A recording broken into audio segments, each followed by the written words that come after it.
Votre fidélité à TPT+, nous rassure, mesdames, messieurs, bienvenue à ce nouveau bulletin d'information. Ouvrons-le par cette actualité. En visite officielle aux États-Unis d'Amérique, le président de la République, Denis Sassou Nguesso, a rencontré Kevin Stitt, gouverneur de l'Oklahoma. En RDC, au moins une centaine de civils ont été enlevés dans la province de l'Ituri dans une attaque des miliciens Codeco dans la soirée dans l'Ida. Les victimes des commerçants revenaient du marché de Bulle. Ce nouveau drame s'ajoute à la situation instable dans le pays.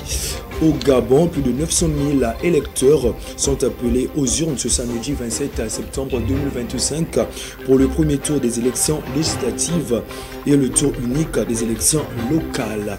Les députés sont élus au scrutin uninominal, 2 tours, les conseillers locaux au scrutin de liste à 1 tour.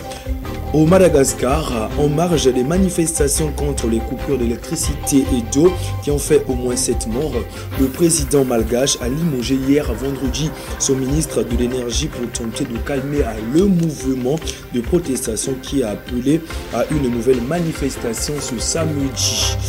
En Côte d'Ivoire, les autorités judiciaires tentent d'impliquer la presse dans la modération des propos tenus sur les réseaux sociaux en cette période électorale en vue de la présidentielle du 25 octobre.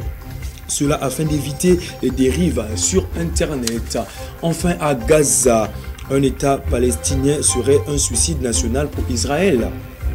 Agité, le Premier ministre Benjamin Netanyahou l'a dit vendredi à l'Assemblée générale des Nations Unies à New York.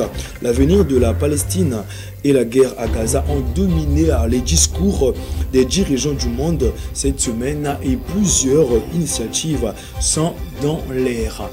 Voilà, c'est donc la fin de ce bulletin d'information. Merci à vous de l'avoir suivi et surtout bonne suite des programmes sur TPT+, la chaîne du moment. Surtout n'oubliez pas, chaque jour est une opportunité d'écrire un nouveau chapitre. Au revoir.